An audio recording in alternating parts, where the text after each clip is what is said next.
Hai guys, selamat datang kembali di Republik Rupiah. David di sini. Seperti biasa, hari Sabtu kita akan melakukan sesi Q&A, yaitu tanya jawab dari beberapa pertanyaan yang sudah kita dapatkan nih di Instagram ya. Ada beberapa pertanyaan kemarin waktu hari Rabu kalau nggak salah kita tanyakan. Jadi seperti biasa hari ini kita akan jawabin semua itu dan semoga kita bisa kasih update juga sedikit demi sedikit nih tentang MetaFuel karena banyak dari kalian juga nanyain di pertanyaannya itu.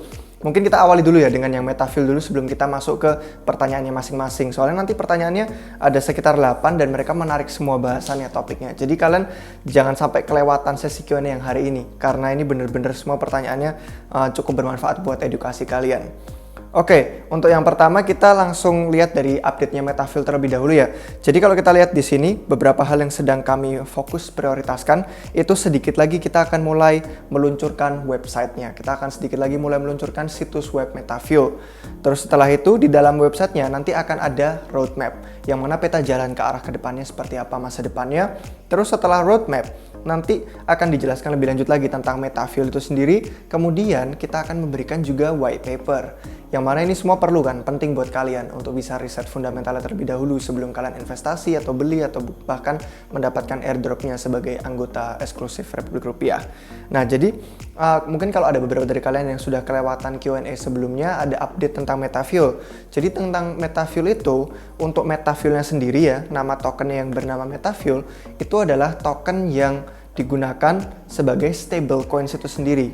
Jadi untuk sebagai stablecoins yang kita gunakan. Kenapa? Karena MetaFuel kan akan menjadi jembatan antara aset-aset dunia nyata dan aset-aset di dunia digital. Jadi itulah kenapa namanya MetaFuel, karena akan memberi tenaga bagi metaverse, yang mana percampuran antara dunia digital dan dunia nyata. Jadi aset-aset kalian di dunia nyata, kalian tidak perlu jual, kalian bisa taruh itu sebagai jaminan agunan di platform DeFi-nya MetaFuel.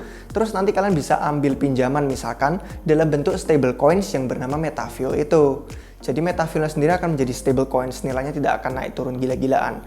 Tapi kita akan menggunakan model token ganda, di mana satu tokennya lagi itu yang harganya bisa naik turun, dan token yang satu ini yang akan kami airdrop ke para anggota Republik Rupiah, dan juga akan tersedia untuk nanti kalian perdagangkan gitu kan di saat kita listing.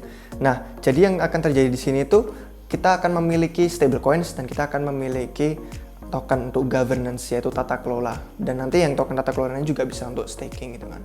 Jadi kurang lebih itu untuk update MetaFuel-nya. Sebenarnya satu hal yang benar-benar kalian perlu perhatikan itu kan banyak sedikit kebingungan nih sama orang-orang.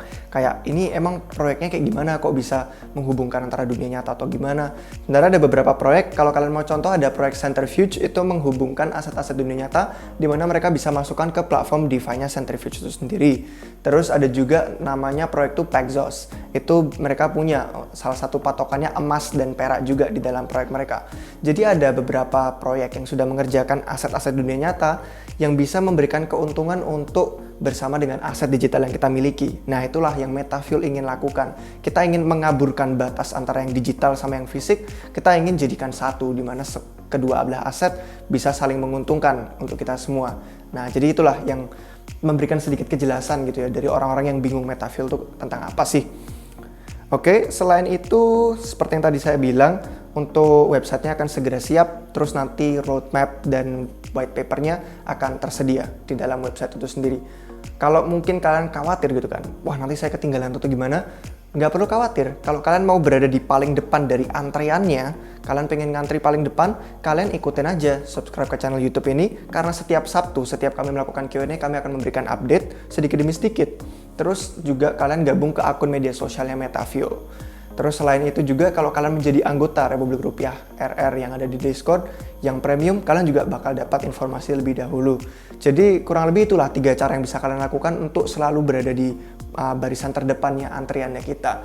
Karena sebenarnya nggak ada yang kami lakukan diam-diam sembunyi-sembunyi. Kalau ada update atau apa pasti kami kasih di YouTube, di akun media sosial MetaFuel, sama di grupnya Republik Rupiah juga. Nah, alasannya mungkin kalian beberapa tanya ya, kenapa kok kami udah mengumumkan duluan padahal proyeknya belum jadi atau tokennya belum diselesaikan? Sebenarnya karena kami sudah lama di pasar kripto, sudah selama beberapa tahun kita tahu dari siklus sebelumnya bahwa proyek yang kami kerjakan MetaFuel ini bukan proyek hanya untuk hype sesaat. bukan hanya untuk tren sesaat aja selama masih ada bull run kita bikin token gitu kan. Terus ini cuma untuk jangka waktu pendek, yang penting bisa naik dikit terus bisa cuan. Bukan itu, ini karena proyek yang merupakan proyek multi tahunan. Jadi alasannya kalau misalkan nggak ada tuh proyek yang misalkan kalian umumkan hari ini, terus ntar malam tokennya launching, terus besok pagi-pagi udah langsung listing, udah langsung jual-jualan. Orang-orang kan akhirnya malah jadi cepet-cepet, malah jadi keburu-buru, mereka nggak riset, nggak ngerti fundamentalnya. Akhirnya proyeknya cuman karena spekulasi doang, orang-orang cuman kayak panik gitu loh belinya. Jadi akhirnya mereka nggak ngerti proyek tentang apa. Nah inilah kenapa kami ingin mengumumkan lebih dulu sebelum proyeknya berjalan, biar kalian punya waktu. Karena ini proyek multi tahunan dan ini merupakan konsep yang mungkin tidak bisa dipahami hanya dalam semenit juga gitu loh.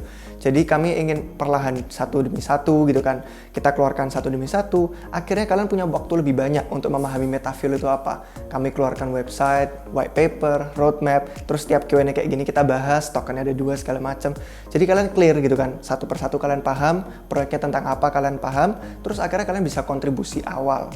Selama mungkin kalian bisa kontribusi, kalian bisa kasih tahu ke teman-teman. Jadi semakin banyak orang tuh tahu tentang proyeknya. Akhirnya kita bisa tahu bahwa ini memang proyek untuk jangka panjang, bukan cuma untuk temporer aja, untuk jangka pendek dan spekulasi doang.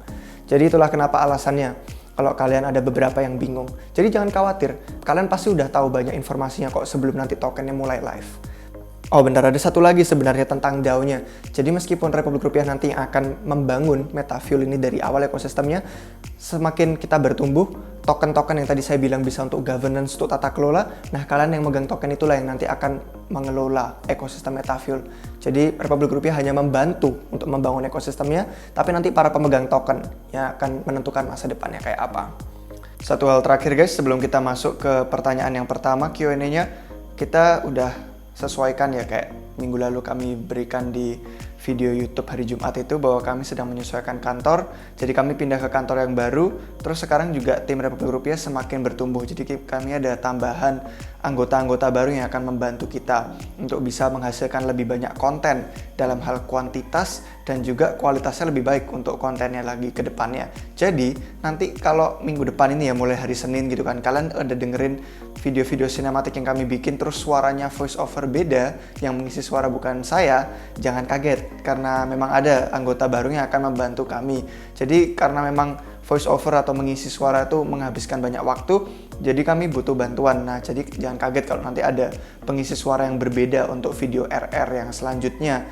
Bukan berarti Republik Rupiah dengan David dan Dede dan orang-orang yang udah kalian lihat di layar itu udah nggak ada gitu, bukan diganti. Cuman kami ada tambahan bantuan aja biar timnya bisa lebih maju, biar kami bisa kasih kualitas dan kuantitas konten yang lebih baik untuk kalian semua. Jadi nanti semuanya ini kembali untuk keuntungan kalian sendiri sebagai komunitas dan platform Republik Rupiah yang ada di Indonesia ini. Jadi makasih untuk dukungan kalian, karena dukungan kalian lah kami jadi bisa menumbuhkan tim ini lebih baik lagi. Oke, pertanyaan yang pertama itu dari Nizam Patama. Dia bertanya, apakah DeFi akan menggantikan pinjol? Oke, bisa, 100% bisa. Jadi, yang kita lihat sekarang, kalau misalkan kalian bicarain soal pinjol atau kalau bicarain soal bank biasa, kalau kalian mau ambil pinjaman, kalian itu bisa ngambil pinjaman dengan setor aset yang lebih sedikit dari yang kalian pinjamkan. Misalkan nih, kalian setorin 500.000, kalian bisa pinjam 1 juta, 10 juta gitu kan.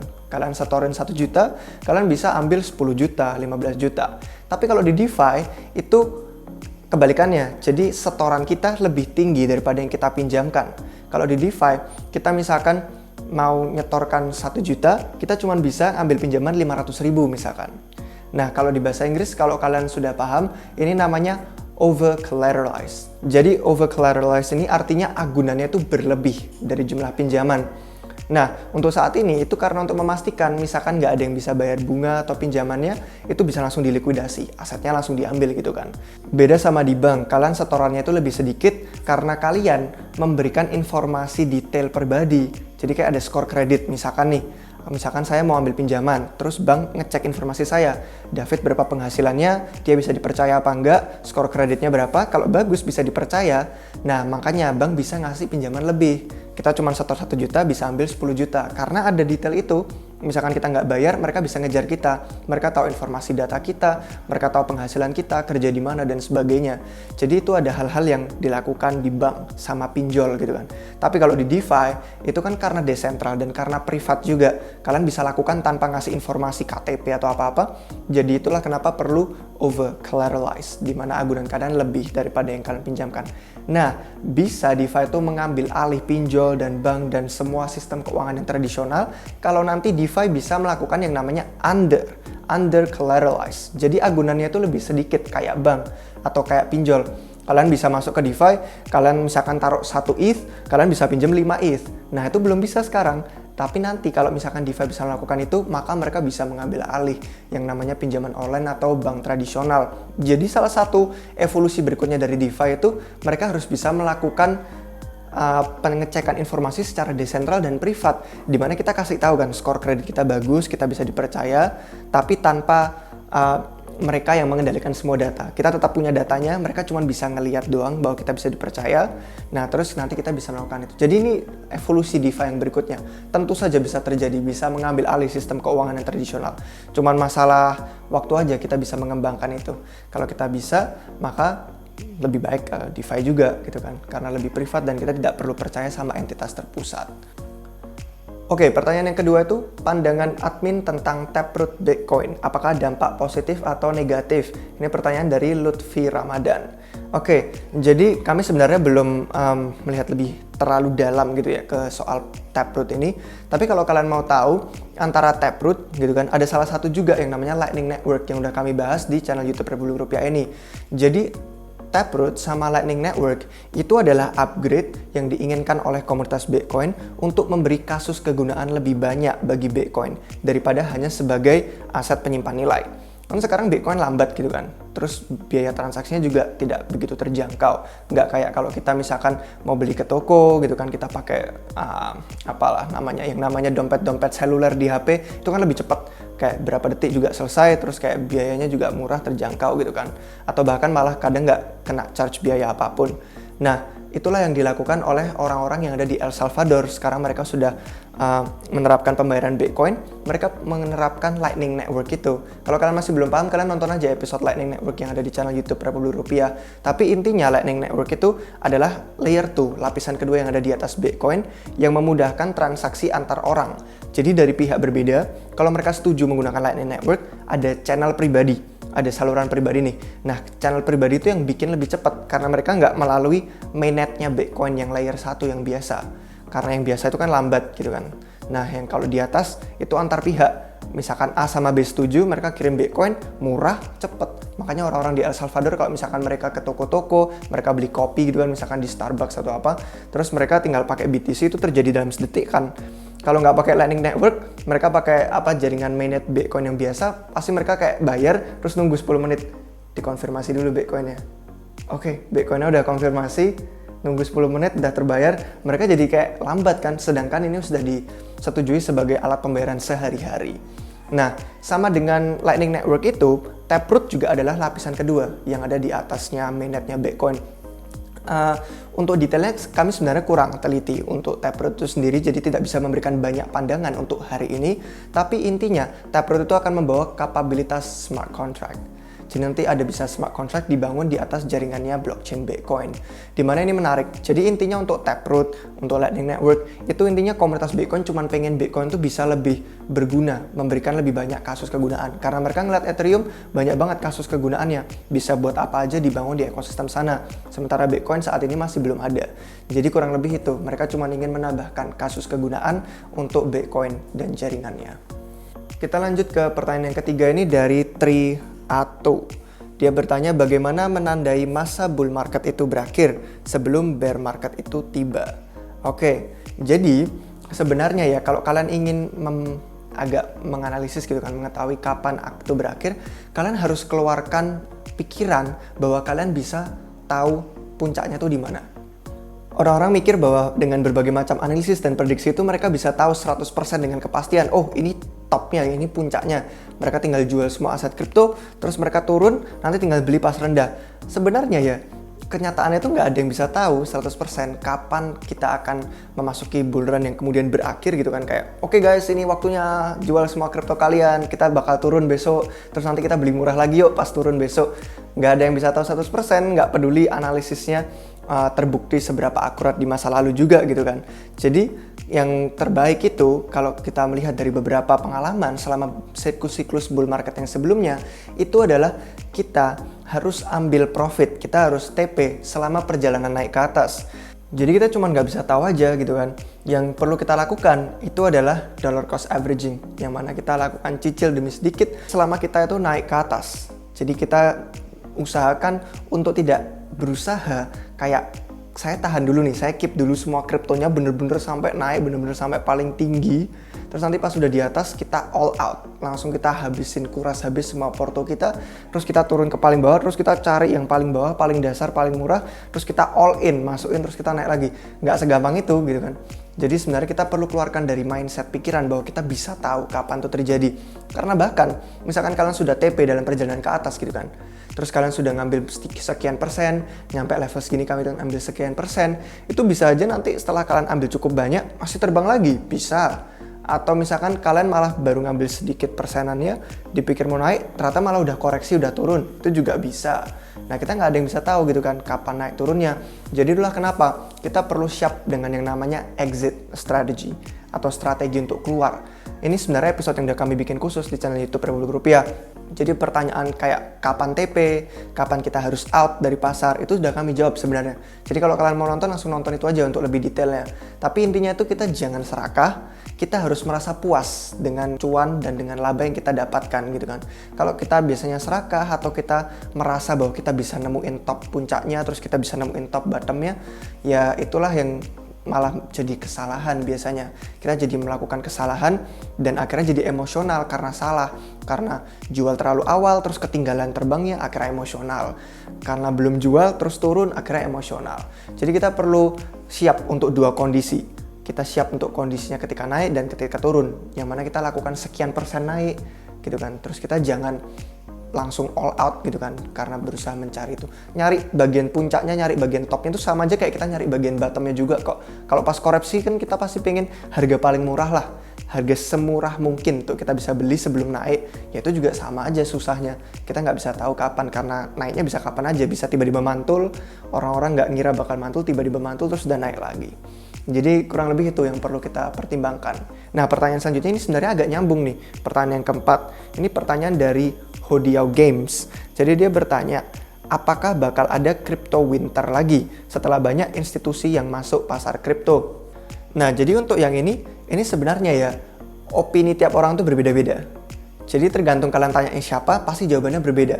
Jadi ini ada kaitannya juga gitu kan, crypto winter, apakah bakal ada yang namanya bertahun-tahun kripto tuh koreksi keras, koreksi dalam, minusnya cukup besar, terus kayak cuman berdarah-darah selama bertahun-tahun gitu kan. Apakah ada? Kalau kalian tanya ke orang-orang yang berbeda, trader, analisis, pakar yang berbeda, itu biasanya orang-orang pendapatnya juga berbeda.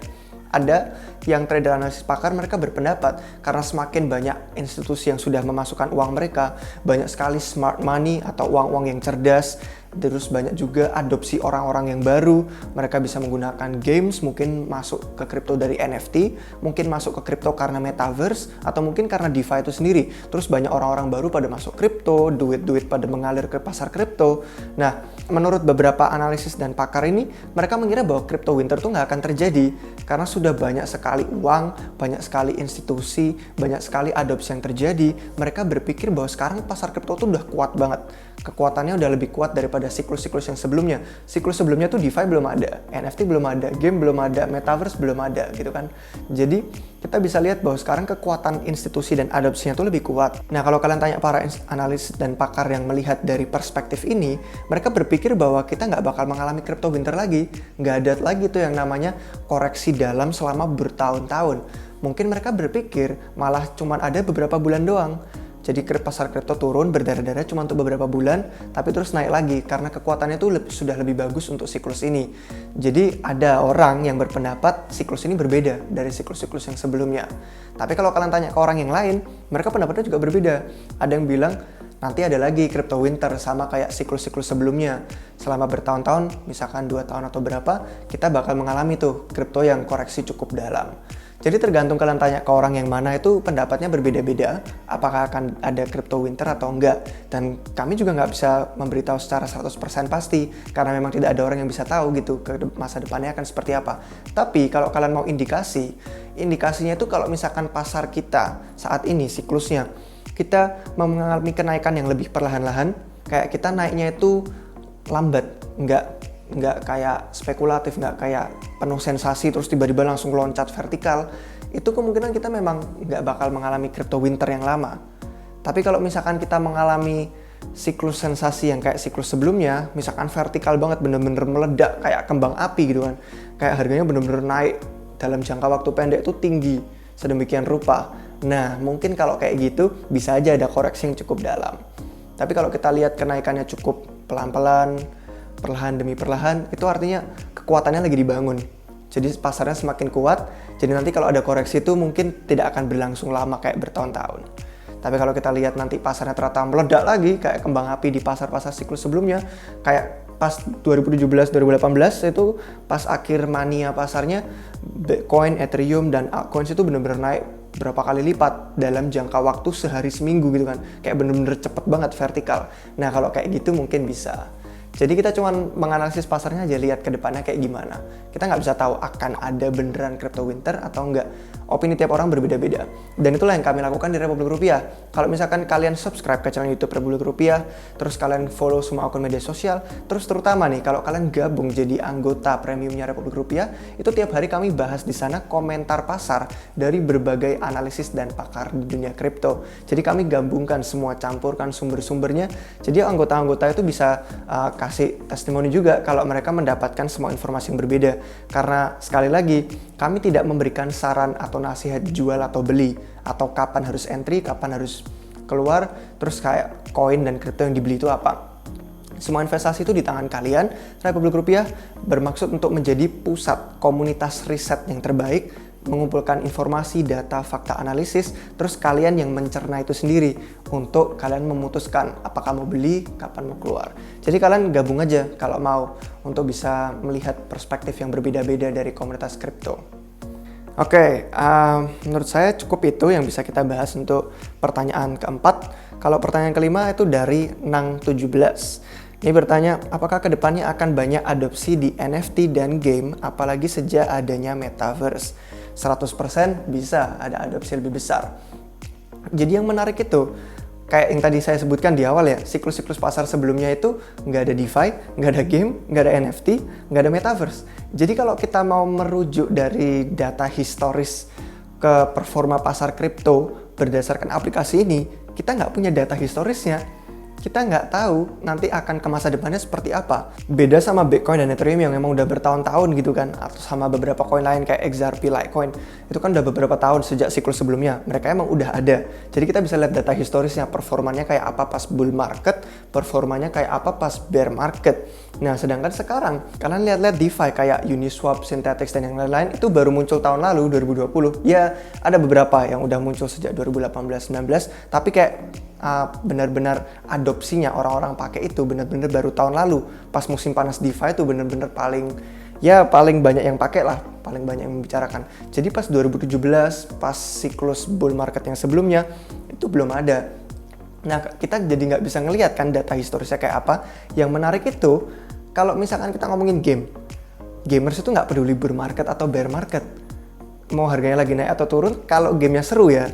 Ini kalau gamenya seru, terus banyak banget potensi untuk menghasilkan uang, terus kayak orang-orang memang bener-bener suka main game, itu mereka mau lagi bear market, lagi turun, pasar kriptonya orang lain pada berdarah, pada nangis emosional, waduh porto saya berdarah-darah, orang main game tetap main game aja gitu kan, mereka tetap main game. Nah jadi menariknya karena nggak ada data historis dari pasar siklus sebelumnya, siapa tahu nanti performanya berbeda di masa depan. Siapa tahu kayak NFT, gaming, Metaverse, itu siapa tahu nanti yang lainnya pada bear market mereka kayak jalan aja sendiri, naik aja sendiri karena orang-orang tetap pakai. Jadi ini menarik, soalnya gaming, NFT itu menawarkan kasus kegunaan yang lebih besar. Pasar kripto tuh dimensinya jadi lebih luas. Jadi bukan cuma soal BTC ETH, spekulasinya naik nggak ya, turun nggak ya, kapan bear market, kapan bull market. Sekarang itu udah perspektifnya ada karya seni apa yang bisa diapresiasi melalui NFT. Ada aset-aset dunia nyata apa yang bisa dimasukkan ke blockchain dan mendapatkan kepemilikan secara digital melalui NFT. Terus ada game apa yang seru? Saya lagi bosen, habis kerja, pulang kerja capek, mau main game, ada game kripto apa yang menarik? Jadi kayak ini menambah dimensi yang lebih luas di pasar kripto. Udah bukan cuma soal spekulasi lagi, ada karya seni, ada musik, ada gaming gitu kan. Jadi kalau menurut kami, dengan apalagi lagi ada trennya, hype-nya metaverse dari brandingnya Facebook ganti Meta, ini siapa tahu nanti malah jadi salah satu kekuatan pasar kripto nih. Siapa tahu ini nanti malah yang bisa bikin pasarnya lebih stabil. Karena yang lainnya pada volatil, tapi mereka memberikan kasus kegunaan yang orang nggak peduli tuh mau bear market atau enggak. Kalau mereka suka sama karya seni, suka sama musik, suka sama game, mereka jalan aja terus sendiri. Karena kita nggak ada data historis sebelumnya tuh kayak apa, kan dulu belum ada di siklus sebelumnya, baru ada di siklus ini. Jadi ini tentu aja menarik adopsinya. Kita perhatikan aja nanti ke depannya kayak gimana. Oke, terus yang selanjutnya pertanyaan ke-6 dari Vincent Simorangkir. Apa yang membuat adanya selisih harga antara satu exchange dengan yang lainnya? Yang membuat adanya perbedaan harga itu karena setiap exchange mereka tidak diatur sama satu entitas pusat yang ngasih tahu. Kayak misalkan ada entitas pusat, oke, harga Bitcoin itu sekarang $60.000, harga ETH sekarang $4.000. Nggak ada yang ngasih tahu tiap exchange itu. Semua exchange itu harga-harganya bergantung sama supply dan demand-nya. Supply-nya ada berapa, yang minta demand-nya siapa aja. Jadi tergantung sama pelaku pasar. Dan salah satu halnya lagi itu trader arbit. Jadi trader arbit itu kan memanfaatkan celah harga yang berbeda. Misalkan di exchange A harga Bitcoin 60.000, di exchange B harga Bitcoin 55, ya nggak segitu jauh juga, 58.000. Mereka beli 58.000 di exchange B, terus mereka jual di exchange A dengan harga 60.000, mereka jadi untung $2.000 dari selisihnya. Karena mereka melakukan ini, harganya jadi seimbang, jadi stabil. Nah, trader arbit itu juga bukan berdasarkan dua exchange. Mereka dari semua exchange yang tersedia itu mereka cari-cari celah. Mana yang lebih murah, mana yang lebih mahal, mana yang lebih mahal, mana yang lebih murah. Mereka beli pas murah, mereka jual di tempat yang lebih mahal. Nah, karena banyak banget trader arbit dan sebagian besar tuh bukan orang juga, bot yang ngelakuin trader arbit. Karena banyak nih, jadi akhirnya harga exchange itu seimbang. Beda paling sekian persen gitu kan. Tapi secara garis besar mereka memiliki harga yang seimbang. Jadi harganya selisih beda-beda karena memang nggak ada entitas pusat yang ngatur. Nggak kayak kalau bank-bank berbeda, kayak BCA, Mandiri segala macam, kan ada central banknya yang mengatur nilai mata uang rupiah. Tapi kalau di kripto ya nggak ada yang terpusatnya. Semuanya tergantung sama supply demand masing-masing exchange, tergantung sama likuiditasnya seberapa besar. Nah, pada akhirnya juga dari trader arbit tersebut kita bisa lihat harga yang semakin seimbang. Di sini murah, mereka jual di tempat mahal, akhirnya yang di murah jadi agak naik juga. Terus ke exchange yang lain jadi kayak kayak efek domino, semuanya jadi kena efeknya juga. Jadi kurang lebih itu untuk harga yang berbeda-beda tiap exchange. Pertanyaan yang ketujuh itu, apakah ETH akan aman dari regulasi SEC seperti XRP? Ini pertanyaan dari Syahrian Setiarso. Ethereum sebenarnya udah pernah kena semprot dari regulator juga SEC. Kalau nggak salah ini pada tahun 2018 kalau nggak salah. Itu terjadi ya beberapa tahun yang lalu sih. Mereka udah pernah kena semprot juga, terus mereka clear, mereka bebas gitu kan. Mereka tidak aset ETH itu tidak dianggap sebagai sekuritas. Jadi sekarang mereka terus ngejar si XRP yang dianggap sebagai sekuritas juga, yang mana sekarang lagi proses antar resolusinya gimana. Apakah mereka bakal bayar hukuman kayak fine, kayak bayar denda atau enggak. Soalnya proyek-proyek lama kayak EOS itu bayar denda. EOS juga kena. Terus ada beberapa Ethereum killer lain kayak Neo, Tezos, sama Tron juga itu pada kena semprot dari regulator juga. Jadi kalau tanya tentang ETH aman, sekarang udah clear sih dari SEC, udah terjadi di beberapa tahun sebelumnya. Jadi sekarang kita tinggal lihat aja XRP kayak apa nih solusinya. Apakah mereka bayar denda atau enggak? Soalnya beda sama EOS itu kan kayak nggak mau ribet. EOS langsung bayar denda aja lah, biar yang penting biar bubar, biar selesai. Tapi kalau XRP mereka nggak mau, mereka maunya memenangkan kasusnya. Mereka mau menang dari dakwaan ini, menang bahwa mereka bukan sekuritas. Jadi kita lihat aja nanti apakah mereka akhirnya bakal bayar denda atau enggak untuk resolusi masalah hukumnya. Pertanyaan yang ke-8 itu dari Irwan Xiao. Dia bertanya, jika menang voting yang di Polkadot Auction dan di lock selama sekitar 2 tahun, apakah itu keuntungan? Oke, susah juga jawabnya keuntungan atau enggak, soalnya ada pro dan kontranya. Crowd loan itu ada pronya, ada kontranya juga. Jadi pronya, kalian itu ngasih dot gratis, terus kalian dapat token gratis, terus nanti setelah 2 tahun token kalian dikembalikan gratis.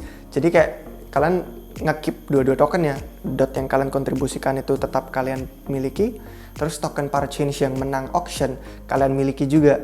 Artinya nggak ada uang yang hilang sama sekali. Tapi kontranya, ini waktu 2 tahun itu lama banget. Siapa yang bakal tahu apakah pasarnya lagi naik atau lagi turun, apakah dot kalian bakal berharga nanti 2 tahun kemudian atau enggak. Jadi itu ada kontranya. Terus kalau nggak ikutan crowd loan juga ada sama aja pro kontranya.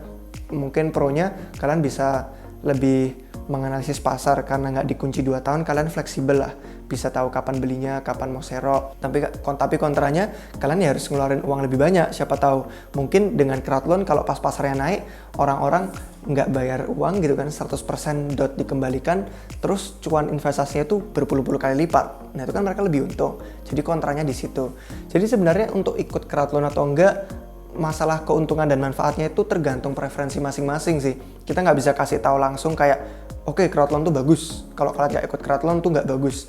Bukan gitu juga. Jadi informasinya sudah ada kami berikan lengkap. Kalau misalkan kalian mau belajar lebih lanjut, udah ada 5, 6, udah ada sekitar 6 kalau nggak salah video yang kami post di channel YouTube Rp10.000. 6 video itu ngejelasin dari Polkadot itu apa, Kusama itu apa, hubungan Polkadot sama Kusama itu apa, Parchange itu apa gunanya, cara ikutan Parchange, terus proyek-proyek 25 proyek Parchange yang top baru aja minggu lalu kalau nggak salah, atau minggu ini ya saya lupa juga.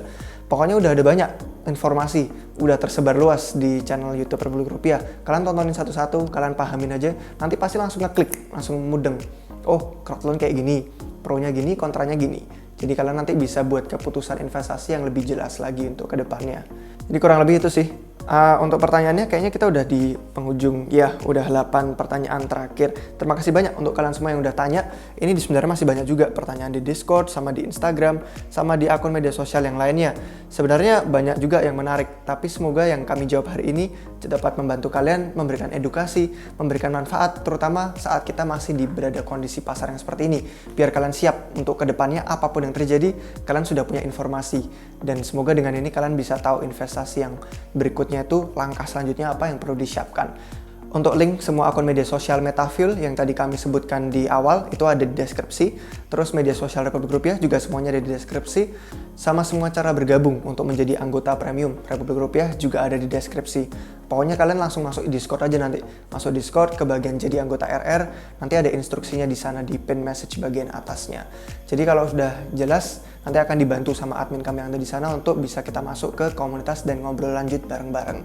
Terima kasih sudah nonton sampai akhir guys. Beritahu pendapat kalian di komentar di bawah. Sampai jumpa kalian semua lagi di waktu yang berikutnya. Cheers!